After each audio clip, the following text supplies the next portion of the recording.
안녕하세요, 모카 김한용입니다. 오늘 만나보는 자동차는 BMW X5입니다. 사실 X5 많이 보셨죠? 그런데 그 X5하고는 사뭇 다릅니다. 완전히 페이스리프트 됐고요. 그리고 또 이 차는 플러그인 하이브리드입니다. 전기 모터를 별도로 갖고 있는데 이 전기 모터의 파워가 어마어마하다고 해요. 전기차 혹은 가솔린차 어떤 차인지 종잡을 수 없을 정도로 강력한 모터를 갖고 있다고 하는데요. 이 BMW X5 502 어떤 차인지 끝까지 함께 살펴보시죠. 외관 진짜 멋지지 않습니까? 와, 사실 X5 원래 멋진 차였잖아요. 그 멋진 차가 한 차원 더 멋있게 업그레이드 된 걸 볼 수 있습니다. 특히나 이 그릴 보세요. 보통은 여기 뭔가 이렇게 크롬으로 키드니 그릴을 번쩍번쩍 이렇게 보여주지 않았던가요? 이제 그런 게 아니라 매트 블랙을 이용해서 까맣게 잘 보이지 않게끔 테두리를 없애고 라이팅을 이용해서 그릴을 부각시키고 있는데 굉장히 멋지다는 생각이 들어요. 그리고 이거 X7 페이스리프트에서도 봤듯이 이런 식으로 마치 크리스탈이 빛나는 것 같은 그런 램프 구성을 갖고 있습니다. 측면에서 봤을 때도 너무 멋있어요. 이쪽 바깥은 그냥 램프고요. 가운데 있는 것은 매트릭스 헤드램프를 갖고 있는데요. 여기 있는 이 램프들이 마주오는 차를 방해하지 않고 상향등을 계속 비춰줄 수 있는 이런 큰 장점도 갖추고 있는 것도 특징입니다. 그리고 예전에는 여기 파란색이 들어있으면 레이저 헤드램프라고 했었는데 BMW LED 헤드램프로 이렇게 바뀌어 있습니다. 그리고 아래쪽에 보면요, 이 차가 정말 고성능 자동차라는 걸 알 수 있는 여러 가지 요인들이 있는데요. 이런 것들, 여기 구멍이 진짜로 뚫려 있네. 여기는 막혀 있고요. 여기 구멍이 진짜 뚫려 있네. 여기는 막혀 있고요. 실제보다도 더 고성능인 것처럼 보여지도록 이렇게 디자인이 되어 있네요. 전체적으로 봤을 때 굉장히 멋진 그리고 단단한 느낌이 드는 그런 자동차로 업그레이드 된 걸 볼 수 있습니다. 일단 출발해서 목적지까지 간 다음에 나머지를 더 살펴보도록 하죠.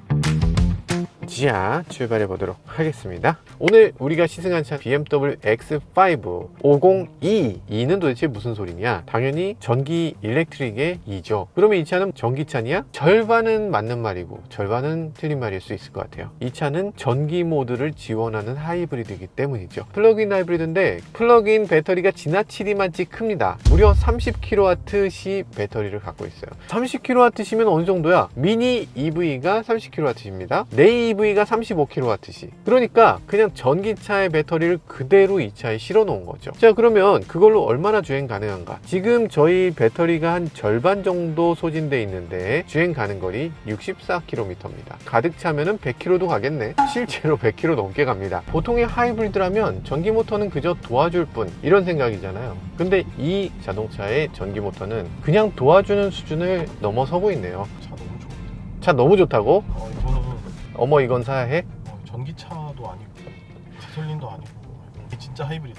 전기차의 모든 장점을 다 갖고 있고 가솔린의 모든 장점을 다 갖고 있고 이것이 진정한 하이브리드가 아닌가 이런 생각이 드는데요. 이 차를 모시는 분들의 상당수가 이런 얘기를 합니다. 나는 이 차 가지고서 기름을 넣어본 적이 없어. 1년 동안에 기름을 2번 넣었어. 뭐 이런 얘기들 하시더라고요. 그러면 진짜 좋구만. 이렇게 생각하기에는 그럴 거면은 그냥 전기차 사지. 전기차 사시면 엔진 싣고 다니실 필요 없잖아요. 그러니까 이 차야말로 과도기적인 자동차가 아닌가 하는 생각도 들어요. 전기차를 애초에 사셨으면 훨씬 더 기름 안 넣으셨을걸요. 배터리도 지금 한 번 충전으로 무려 100km를 갈 수 있다고 돼 있는데 전기차였으면 한 번 충전으로 400km도 가는데 엔진도 없고 승차감도 좋고 훨씬 더 좋을 텐데 지금 많은 소비자들이 우려가 너무 지나친 것 같아요. 전기차를 안 타보셔서 그렇지 자기 집에 전기차 충전소만 있으면 그냥 아무 걱정이 없습니다. 기름 하루에 2번 넣어보신 분 계신가요? 서울에서 부산까지 나는 맨날 왔다 갔다 한다 이런 분들 아니면 기름을 하루에 2번 넣을 일이 없습니다. 전기차 한번 충전하면 400km를 주행합니다. 어지간한 전기차들이. 그러니까 전기차는 매일 아침 자기 집에서 출발할 때 100%가 충전된 상태이기 때문에 그걸 다시 충전할 일은 좀처럼 없어요. 그래서 아예 전기차로 빠르게 넘어가는 게 하이브리드보다 조금 더 나은 선택이란 생각이 들긴 합니다. 그런데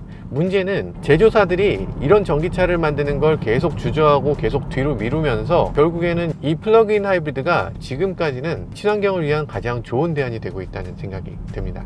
드라이브 모드가 있는데 스포츠, 하이브리드, 일렉트릭 있습니다. 하이브리드, 균형적인 하이브리드라고 되어 있는데 가속 페달을 밟으면 그만큼 엔진이 조금 더 적극적으로 깨어나는 모습을 보여주고 있어요. 일렉트릭을 켜고 나면 최대 전기 구동 주행이라고 해서 어지간한 경우에는 시동을 걸지 않아요. 어느 정도까지 안 거냐면 지금 상태에서는 50% 넘는 정도의 출력을 냈을 때도 여전히 시동을 걸지 않습니다. 그런데 만약에 가속 페달을 정말 끝까지 막 진지기면서 막 가속한다 그러면 당연히 시동이 걸리죠. 근데 시동이 걸린 상황과 걸리지 않은 상황을 구별하기가 굉장히 힘들어요. 한스 짐머가 만들었다는 전기차 사운드가 나면서 이 소리가 커지면서 엔진 시동이 사르르 걸리기 때문에 이게 진짜 걸린 게 맞는지 아마도 옆에 탄 사람들은 잘 모를 겁니다. 운전자는 그래도 진동을 어느 정도 느끼기 때문에 운전자는 느낄 것 같아. 근데 주변 사람들은 걸린 건가?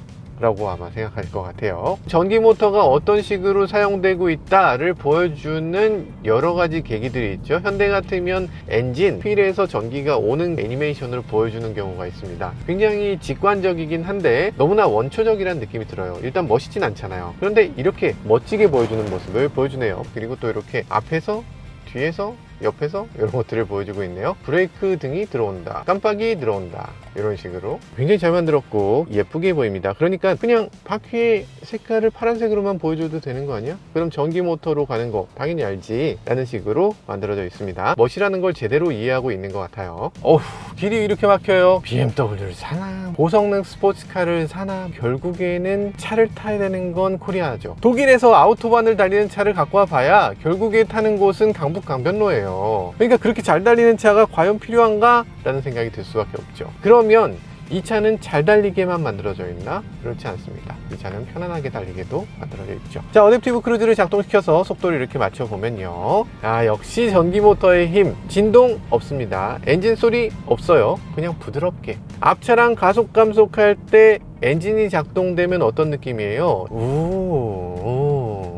가다가 서다 하면 스트레스 받습니다. 막히는데 기름까지 쓰고 진짜 와, 이런 느낌 들죠. 근데 이 차는 그렇지 않습니다. 전기 모터의 힘으로 가기 때문에 가면 가는구만, 서면 서는구만, 이렇게 느긋하게 갈 수 있게 되는 거죠. 자, 지금 연비를 살짝 살펴보도록 하죠. 지금 저희가 리셋을 한 이후에 연비는 리터당 99.5km 아니, 리터당 100km를 가고 있어요. 이게 말이 되나요? 이것이 하이브리드니까. 심지어 꽤 빠르게 주행하고 있습니다. 아니, 이렇게 빠르게 가속하는데 아직도 엔진이 작동이 안 됐어? 전기 모터가 도대체 몇 마력인 거야? 무려 197마력입니다. 이게 하이브리드 모터라고 할 수 있나? 그냥 전기차 모터잖아. EV9의 싱글 모터 출력이 201마력이거든요. EV9하고 거의 비슷한 출력의 모터가 얘는 하이브리드만을 위해서 존재하는 겁니다. 이야, 대단한데요? 그런데 그래봤자 이 차는 굉장히 무거우니까 EV9처럼 그렇게 잘 나가진 않을 거 아니야? 라고 생각하시겠지만 이 차 무게 2.5톤, EV9 무게 2.4톤입니다. 그러니까 거의 무게가 비슷해요. 그래서 하이브리드지만 이 차의 전기 모터만 가지고 주행하는 느낌은 EV9 싱글 모터하고 정말 비슷합니다.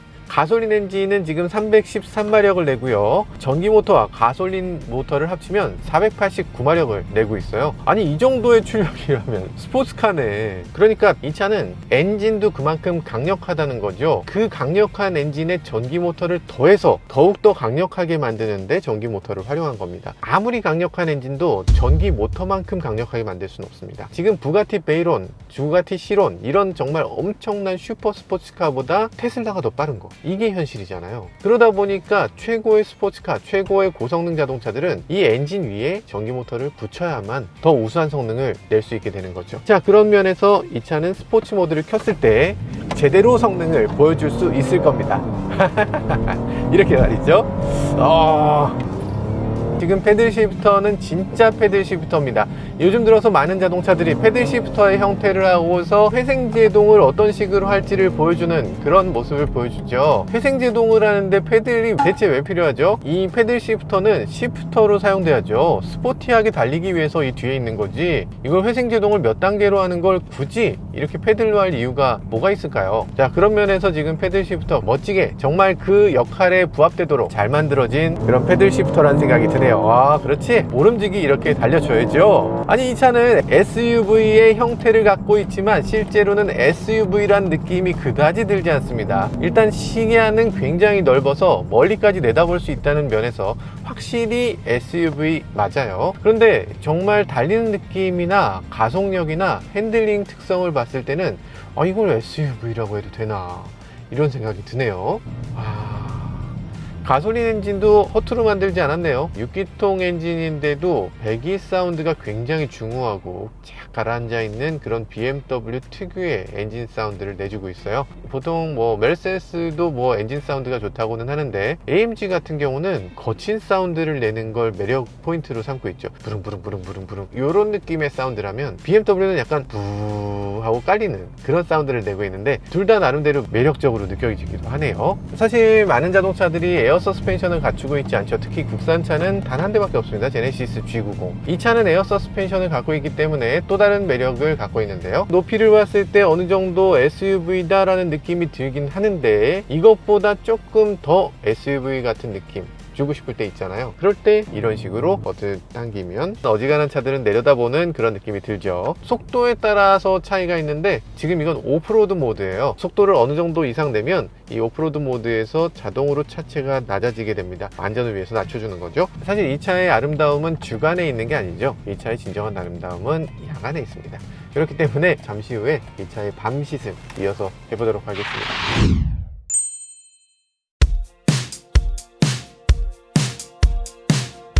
하나 놀라운 일이 있죠. 불을 켜면 화내. 아니, 불 켜면 화난 거 당연한 거 아닌가요? 라고 생각하시겠지만 당연하지 않습니다. 자동차들 실내 등을 켜보면 얼굴이 제대로 비춰지는 차가 거의 없어요. 보통의 자동차의 램프를 보면 이 정도예요. 얼굴 쪽으로 빛이 제대로 안 오고 이렇게 근처로만 비춰지는 정도. 이건 독서등이죠. 이 전체가 같이 밝아지는 게 아니잖아. 전체 같이 밝아지는 이런 램프가 하나쯤 있어야 됩니다. 당연한 거 아닌가? 차에서 여러 가지 일들이 있을 수 있잖아요. 그런 경우에도 역시 필요한 것이 조명입니다. 다른 거는 그래 어쩔 수 없어. 근데 거기에 조명만 잘 켜면 그럼 굉장히 고급스럽게 보일 수 있어요. 최근 들어서 조명이 가장 멋지게 들어와 있던 차는 인정하고 싶지 않지만 도요타 알파드였던 것 같아요. 실내 조명이 너무 예쁘게 만들어져서 그래서 마치 가정집에 아주 고급스러운 서재에 있는 것 같은 그런 느낌을 조명으로 만들어내고 있더라고요. 마찬가지로 이 차도 지금 조명이 굉장히 고급스럽게 인테리어를 비춰주고 있어서 아마도 이 차에 탄 사람들은 특별한 차에 타고 있다 라고 느낄 수 있는 그런 조명이라는 생각이 듭니다. 그런데 한 가지 아쉬운 점이 있어요. 기존에는 굉장히 화려한 앰비언트 라이트를 보여주고 있었는데 그게 없어졌네? 왜 앰비언트 라이트 그 화려한 걸 굳이 없애죠? 좀 섭섭합니다. 저라면 좀 더 화려해도 될 것 같은데. 그리고 ID8 사실 많은 사람들이 좀 불만이라고 얘기했었습니다. 열선 시트를 작동시키는 버튼이 없어요. 너무 불편해요. 사실 그런 것들은 다 이유가 있었습니다. 열선 시트를 네가 왜 켜? 내가 자동으로 해줄 건데. 바람량, 바람 방향 내가 조절해 줄 건데 네가 왜 그걸 일일이 작동시키려고 해? 이런 것이기도 하지만 어떻게 보면 내가 맘대로 하고 싶은데 네가 뭔데 그걸 자동으로 하려는 거야?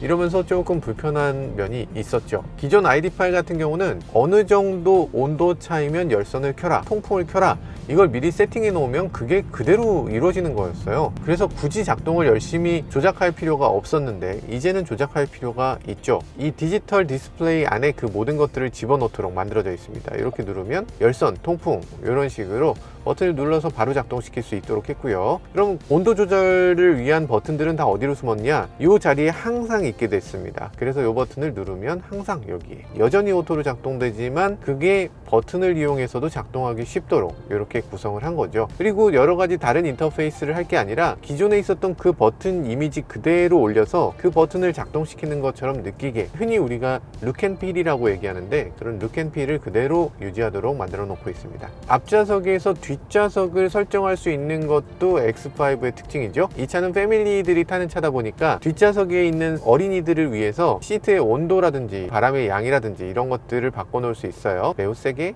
온도는 28도로 매우 따뜻하게 해주면 이제 따뜻하지? 싱크 버튼 누르면 네 좌석이 다 똑같이 이렇게 싱크가 되고요. 아니면 왼쪽 앞, 오른쪽 앞, 왼쪽 뒤, 오른쪽 뒤 이렇게 네 방향이 모두 다 다른 온도를 세팅할 수 있도록 되어 있습니다. 4존 에어컨을 지원하는 거죠. 이런 것들 아주 편리하게 사용할 수 있을 것 같고요. 그래서 이걸 ID 8.5라고 하는데 8.5가 되면서 여러 가지로 조금씩 더 예뻐지긴 했습니다. 물론 앱이 이렇게 나열되어 있는 거 이거 맞냐? 라는 얘기들을 하더라고요. 좀 이상하긴 하죠. 약간 느낌이 PNP라고 얘기하더라고요. 옛날에 PNP 감성. 사실상 쓰라고 만든 건 아닙니다. 이건 진짜 앱이 어디 있는지 찾아보기 위한 서칭 기능이에요. 이게 보통 화면이죠. 이것도 옛날 내비 같다? 그럴 수 있죠. 내비가 지나치게 알록달록한 느낌이 들어서 약간 옛날 것 같다는 느낌이 들 수도 있을 것 같습니다. 어쨌든 지금 ID 8.5가 되면서 시인성을 더 강조하다 보니까 이렇게 된 부분도 있는 것 같아요. 왼쪽에 위젯, 오른쪽엔 바탕화면. 이렇게 위젯을 띄워놓을 수 있는 게 ID 8.5의 특징이고요. 다양한 디자인을 볼 수 있도록 이렇게 만들어 놓고 있습니다. 바탕화면에는 라이브 비클이라든지 미디어라든지 내비게이션이라든지 이런 것들을 바탕화면에 깔아 놓을 수 있죠. 근데 내비게이션 화면이 요번에 5 시리즈 내비게이션 화면하고 지금 좀 다르거든요. 이거보다 조금 더 단순화된 내비게이션 화면이 떴던 것 같은데 왜 이렇게밖에 안 뜨는지 모르겠네요. 자, 그래서 지금 크루즈를 다시 작동시키고요. 크루즈는 뭐 밤이건 낮이건 비 오는 날이건 눈 오는 날이건 아주 편안하게 잘 작동됩니다. 앞차와의 거리 잘 유지해주고 있고, 그리고 핸들을 조향해주는 능력도 아주 뛰어나죠. 그리고 핸들에는 당연히 이렇게 정전식 센서를 갖고 있어서 핸들에 손을 얹으면 손을 얹었다는 걸 명확하게 인식하고 있습니다.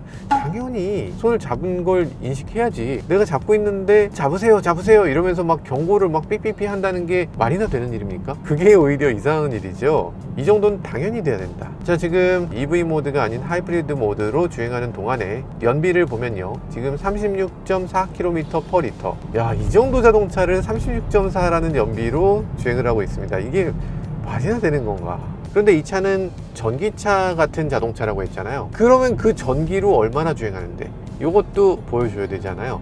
여기 표시되어 있습니다. 3.3km를 주행했다. 이렇게 평균 전비도 보여주고 있네요. 평균 전비가 그렇게 높은 편은 아니죠. 제가 좀 꾹꾹 밟았기 때문이기도 하지만 평균 전비는 어지간한 전기차보다 못한 수준. 전기차는 전기차인데 대형 전기차 같은 수준의 전비를 보여주고 있습니다. 그래서 전비면에서 그렇게 우수하지 못한데 여러 가지 이유가 있겠죠. 이 엔진을 싣고 다니고 연료를 싣고 다니고 i7이라든지 이런 자동차들이 있는 것처럼 이 X5도 전기 X5 있으면 그거 너무 좋을 것 같은데.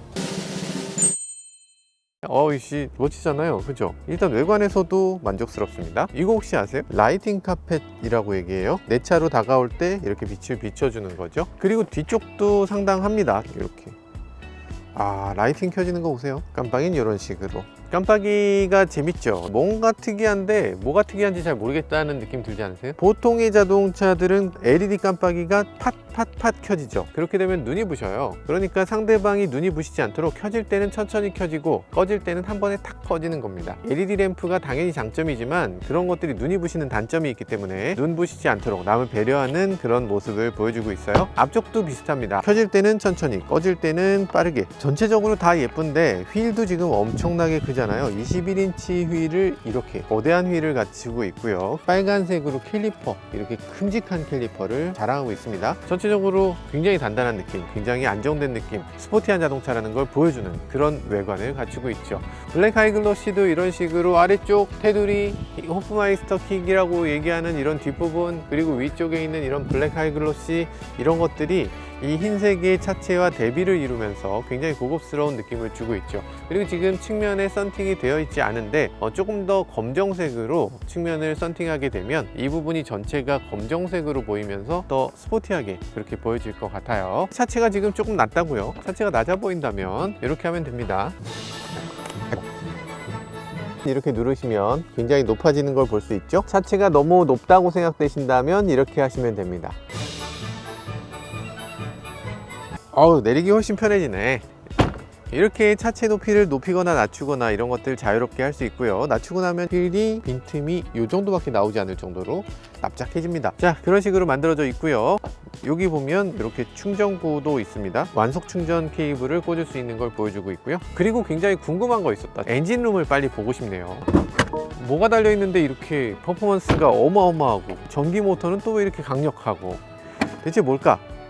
아시죠? BMW는 이거 젖히는 게 없습니다. 그냥 올리면 돼요. 그거 위험하지 않느냐 할 수 있기 때문에 안쪽에서 2번 당겨서 올리도록 되어 있어요. 엔진룸 안에 보면 엔진 자체가 굉장히 큰데요. 그리고 여기 보면 스트럿 타워바라고 우리가 흔히 얘기하는 타워바가 이렇게 있어요. 이쪽으로 이렇게 육각형 모양으로 만들어져 있어서 SUV가 아니라 무슨 스포츠카를 보는 것 같은 그런 엔진룸을 보여주네요. 그리고 여기 보면은 지금 알루미늄 주조로 만들어져 있는 WC-본 서스펜션을 갖추고 있습니다. 거기에 에어 서스펜션, 가변 댐퍼까지 모든 것들을 다 갖추고 있는 그런 서스펜션이라고 할 수 있죠. 전기 모터는 어디에 숨긴 거야? 전기 모터가 별도로 이렇게 탁 있는 게 아니라 변속기와 결합되어 있습니다. 굉장히 잘 만든 전기 모터라는 생각이 들어요. 거의 200마력짜리 모터를 집어넣고 30kWh의 배터리를 집어넣고 이렇게 엄청난 하이브리드를 만들어내는데 제네시스는 왜 그런 게 없을까?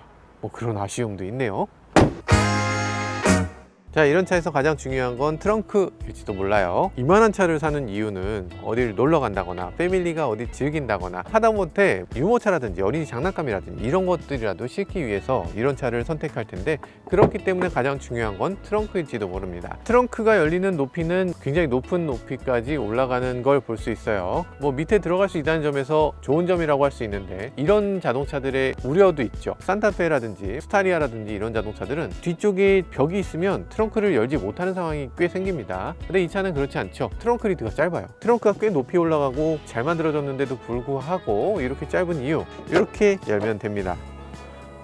절반이 잘라져서 클램쉘로 열리기 때문에 높이를 낮춰서 짐을 넣을 때 편리하게 사용하거나, 내가 평소에 드는 물건은 조금 더 높아 라면 조금 더 높여서 이렇게 옮길 수도 있어요. 여기 이렇게 앉을 수도 있고, 보통 제가 자동차 트렁크에 꼭 한 번씩 앉아 보는데 이렇게 클램쉘인 자동차들의 트렁크에 앉으면 느낌이 사뭇 다릅니다. 클램쉘이 아닌 자동차들은 제가 앉으면 이 안쪽에 들어가서 앉게 돼요. 들어가서 앉으면 결국에는 트렁크 안에 앉는 거잖아. 근데 클램쉘에 앉게 되면 야외이기 때문에 이 양쪽으로 팍 트여진 이런 공간에 걸터 앉게 되는 거죠. 마치 야외 벤치에 앉은 것 같은 그런 아주 좋은 아이템이라는 생각이 들어요. 그렇지만 아주 비싸고 고급 자동차에만 있다는 게 그게 하나 아쉬운 점이랄까. 그래도 클램쉘 자체는 굉장히 추천할 만하고 아주 가치 있는 옵션이라는 생각이 듭니다. 거기 전동까지 곁들여진다면 정말 훌륭하죠. 트렁크에 정말 공을 많이 들인 자동차라는 생각도 들어요. 예를 들면 이런 거 올려보면 가스리프터를 갖고 있습니다. 올리면 이렇게 올라가. 이런 거에 돈을 들인다고? 야, 놀라운데? 플러그인 하이브리드를 충전하기 위한 충전 케이블을 제공을 합니다. 220V에도 충전을 할 수가 있어요. 충전 케이블용 수납 공간을 따로 만들어 놨습니다. 여기에 또 수납 공간이 하나 있는데, 이 선반을 떼서 이 안에 집어넣을 수 있도록 하는 수납 공간이에요. 이런 것들 보면 여기 쇼핑백 거리가 있는데, 이렇게 빼서 이렇게 뒤집어서 쇼핑백 거리로 쓸 수 있고, 이렇게 다시 접어 넣을 수 있어요. 여기 보면 원래는 여기에 퍼스트 에이드 키트가 이 안에 들어있어야 되는데 지금 우리나라에는 다 삭제되어 있네요. 선반 같은 경우는 이런 식으로 돌돌돌돌 해서 선반을 닫아 놓을 수 있고요. 둘둘둘둘 해서 치워버릴 수도 있어요. 그리고 뒷좌석은 지금 양쪽으로 스피커가 별도로 마련되어 있고 12V C거잭을 별도로 제공하고 있어요. 트렁크 공간 자체도 굉장히 넉넉하고, 여기다가 골프백 같은 걸 4개 정도는 문제없이 실을 수 있는 그런 트렁크 공간입니다. 물론 가로로 실을 수는 없을 것 같고요. 살짝 대각선으로 이렇게 4개는 실을 수 있을 것 같네요. 그리고 이 차는 굉장히 똑똑하니까 천장을 닫을 때도 이렇게 누르면 같이 닫혀요. 똑똑하죠. 트렁크 하나만 갖고도 이렇게 할 얘기가 많고, 이렇게 만족스러운 트렁크를 보면은 정말 기분이 좋아지죠. 잠깐만, 요 엠블럼은 조금 그래. 가장자리에 이렇게 테두리가 파란색이죠. 친환경 자동차들은 꼭 파란색을 더해야 되는가. 자, 어쨌든 이 차를 사신 분들은 바깥 때문에 사시는 게 아니라 아마 이 차의 내부 때문에 사시는 분들이 더 많을 것 같아요. 자, 그럼 이 차 뒷좌석에 가서 어떤 자동차인지 이 실내도 살펴보도록 하겠습니다. 인테리어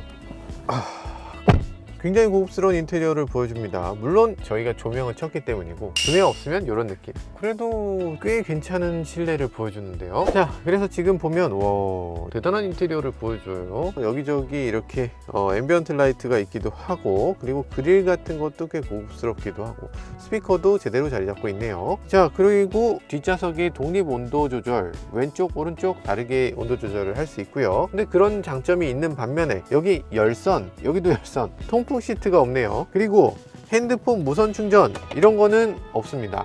이 핸드폰 무선 충전 같은 거 뒷좌석에 있어줘야 되는 거 아닌가? 자, 이런 식으로 핸드폰을 놓을 수 있는데, 그런데 스마트폰을 세워놓거나 이런 것들을 할 수 있는 자리는 그다지 없네요. 그러니까 SUV 중에 굉장히 고급이긴 하지만 정말 럭셔리 SUV다 라고 얘기할 정도는 아니다. 아, 고급감이 별로 없다? 아, 이런 거는 조금 고급감이 좀 떨어진다고 느껴지시나요? 그럴 수 있어요. 굉장히 실용적인 뒷좌석입니다. 이렇게 해서 작은 컵을 꽂을 수 있어요. 이렇게 해서 큰 컵, 이렇게 두 가지로 사용할 수 있는 실용적으로 만들어진 컵홀더다. 물론 소리는 이런 소리가 나면은 조금 고급감은 떨어져 보이지. 자, 그리고 여기 보면 이런 식으로 얇은 물건을 수납할 수 있는 공간을 보여줍니다. 뒷좌석에 수납할 수 있는 게 너무 부족한 거 아니냐고 생각할 수 있는데, 여기 보면 도어 포켓에 1.5리터를 넣을 수 있는 공간을 충분히 제공하고 있어요. 그래서 이렇게 페트병 같은 걸 양쪽으로 놓을 수 있고요. 그래서 그다지 그렇게 좁다는 느낌이 들진 않네요. 그리고 또 이런 것도 있습니다. 뒷좌석에 보면 이 가운데 좌석에 긴 물건을 실어야 되는 경우, 이렇게 4대 2대 4로 폴딩이 되기 때문에 스키라든지 이런 것들을 실었을 때도 4명이 편하게 여행을 갈 수 있도록 만들어 놓은 거, 아주 중요한 기능이라는 생각이 들어요. 우리나라 메이커들 이거 왜 안 해주는지 모르겠어요. 이거 정말 편리한데 말이죠. 여기 보면은 이렇게 모니터를 장착하기 위한 마운트를 별도로 제공하고 있습니다. 그 안엔 USB-C가 있기 때문에 모니터를 연결하고 USB-C로 연결해서 뒷좌석에서도 볼 수 있도록 이렇게 제공하고 있는 걸 볼 수 있어요. 다른 브랜드들도 여기에 진짜로 모니터를 달아준다기보다는 이렇게 마운트만 제공해도 나중에 애프터마켓이든 뭐 여러 가지 방법으로 패드들을 붙일 수 있게 되니까 그런 것들도 활용해보면 좋겠다는 생각이 듭니다. 자, 뒷좌석은 당연히 넉넉한 공간이고요. 머리 위 공간도 이만큼 있고요. 그냥 편안합니다. 근데 우리나라에서 정말 좋아하는 뒷좌석 뒤로 젖히는 기능, 요거 제공하지 않고요. 통풍 시트 제공하지 않습니다. 1억이 넘는 차인데 이게 없어? 라고 얘기하시는 분들이 분명히 계실 것 같고요. 그럼에도 이게 안전을 위한 장치이다 보니까 유럽 자동차들은 뒷좌석이 뒤로 젖혀지는 차가 거의 없어요. 그런 것들은 BMW나 벤츠의 자동차 만들기에 고집 같은 것이다, 이렇게 봐도 좋을 것 같습니다. 자, 그럼 뒷좌석은 여기까지 보고 앞좌석으로 넘어가 보도록 하죠. 앞좌석으로 넘어왔는데요. 지금 밤이어서 어차피 티가 안 나겠지만 여기 파노라믹 선루프가 있어서 뒷좌석에서 봤을 때도 굉장히 천장을 시원하게, 정말 개방감 크게 이렇게 보여주는 것도 큰 장점이라고 하겠습니다. 선스크린도 전동 선스크린을 갖고 있는데, 전동 선스크린도 아주 매력적이기도 하고요. 예전에는 사실 BMW X5 우리나라 처음 나올 때, 그때 BMW X5를 구매하게 되면서 정말 이게 너무 신기했어요. 파노라믹 선루프라는 것 자체가 우리나라에 처음 들어왔던 정말 최초의 자동차였고요. 그리고 선스크린이 이런 식으로 저 안으로 들어가는 거, 이것도 너무 신기했던 그런 기억이 있습니다. 파노라믹 선루프의 거의 창시자라고 할 수 있는 정도, 이것도 아주 매력적인 지점이라는 생각이 드네요. 잠깐만, 시트가 꽤 잘 만들어졌습니다. 시트 크기가 되게 크고 시트가 푹신푹신해서 의자에 앉았을 때 등을 되게 이렇게 어루만져 주는 것 같은 그런 느낌이 드는 그런 시트네요. 시트 이렇게 만들어야 되는 거 아닙니까? 시트를 윗단계에서도 이렇게 꺾을 수 있습니다. 윗단계도 꺾고 아랫단계도 꺾고 전체로도 꺾고 이렇게 꺾여요. 좋지 않습니까?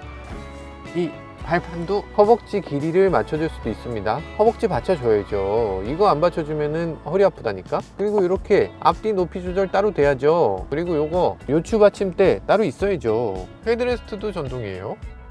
자, 헤드레스트도 잘 됐으면 좋겠고요. 아, 죄송합니다. 제가 차 안에서 자꾸만 영어를 쓰네. 저희는 국어문화원연합회하고 함께 우리말 쓰기 캠페인을 벌이고 있잖아요. 그래서 우리말을 계속 써야 되는데 헤드레스트 아니죠, 머리 받침대를 이렇게 조절할 수 있도록 해주고 있어요. 왼쪽에 있는 거 풋레스트 아니죠, 발 받침대. 그리고 쿨링 시트, 히팅 시트 이런 거 있죠. 엉뜨, 엉시 이런 식으로 표현하면 좋잖아요. 하다못해 열선 시트, 통풍 시트 이런 식으로 사용하면 히팅 시트, 쿨링 시트보다 훨씬 더 좋은 표현이 될 수 있을 것 같습니다. 국어문화원연합회와 함께 다양한 우리말 사용하기 더욱더 열심히 노력할 테니까요. 여러분들도 내가 지금 영어 쓰는 거 요거 우리말로 좀 바꿔보면 어떨까, 이렇게 한 번씩 생각해 봐 주시면 참 좋을 것 같아요.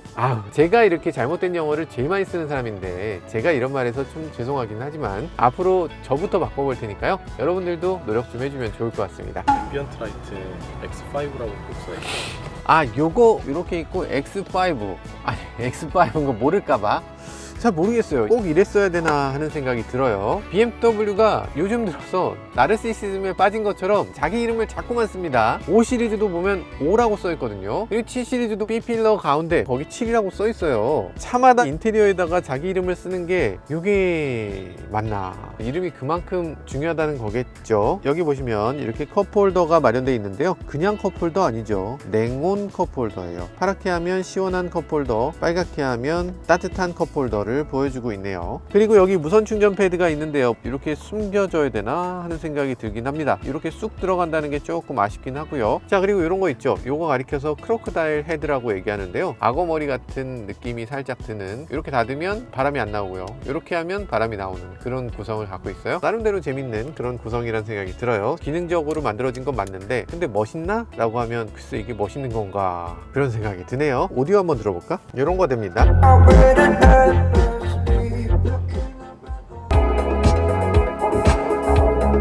음질이 어마어마하죠. 하만카돈 사운드 시스템 아주 어마어마합니다. 너무 좋지 않아요?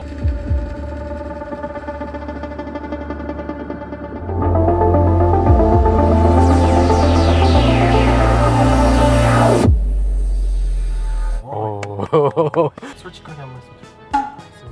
아이씨 무슨 소리 하는 거야. S7이 좋지. 아, 근데 진짜 훌륭하다. 소리가 어떻게 이렇게 앞뒤로 샥 이렇게 사방으로 돌죠. 일단 이퀄라이저라든지 이런 것들을 조작하지 않고도 지금 이거 소리 밸런스 너무 좋고 정말 잘 만들어졌네요. 특히나 이게 최고음향이 아니거든요. 로직 7 서라운드를 사용하고 있는데 하만카돈에서 끝판왕이라고 할 수 있죠. 근데 하만카돈이란 브랜드가 BMW에서는 끝판에 사용되는 브랜드가 아니에요. 가장 끝판을 BMW로 놓고 있고 그 밑에 하만카돈이 들어가 있는데, 근데 하만카돈으로 이 정도 사운드를 내면 BMW는 어디까지 올라가야 되는 거지? 굉장히 고급인데 젊은 사람들이 좋아할 만한 최고의 세팅을 하고 있는 것 같습니다. 아주 만족스럽네요.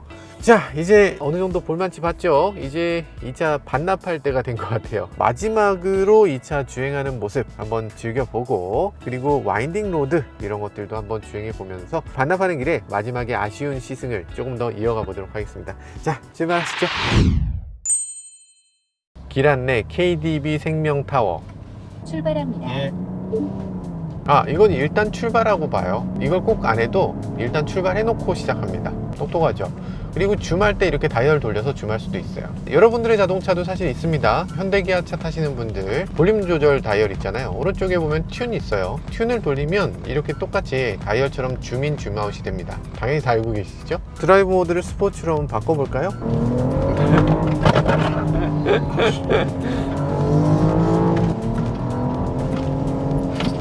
RPM을 높일 때 RPM을 높이는 것에 맞춰서 이렇게 계기판에 시프트업을 할 상황, 이런 것들을 보여주는 모습을 볼 수 있네요. 50km 도로인데 50km로 좀 제발 가면 좋겠어요. 지금 제가 열심히 가속하는 것 같지만 시속 40km입니다. 자, 이렇게 가면 이런 덩치를 어떻게 이렇게 만들지? 이 차는 거의 500마력에 가깝기 때문에 서울 시내에서 이 차를 가지고서 제대로 달려보겠다, 이건 조금 어려울 것 같아요. 그럼에도 이 차를 가지고서 막 가속 페달을 힘껏 밟고 즐길 수 있는 이유가 있습니다. 이 차는 전기만 있는 게 아니라 엔진도 있기 때문이죠. 얼마든지 기름을 써도 얼마든지 전기를 써도 든든한 엔진이 있으니까 밟으면 됩니다. 아, 즐겁네요. 전비가 떨어지는 거 아쉽지만 마음의 평안을 얻는 비용이라고 생각하면 그럴 수 있다는 생각이 듭니다. 이렇게 달려보겠다 라고 달릴 때는 굉장히 터프하게 달릴 수 있는 자동차, 밤중에 오붓하게 분위기 있게 달리고 싶다고 할 때는 또 이렇게 분위기 있게 이렇게 달릴 수 있는 게 X5의 특징이라고 생각되네요. 정말 조용하고 정말 침묵, 일렉트릭에선 아예 소리 없이 이렇게 주행할 수도 있습니다. 아쉬운 시승이 여기서 끝마쳐지네요. 아유, 아쉬워라.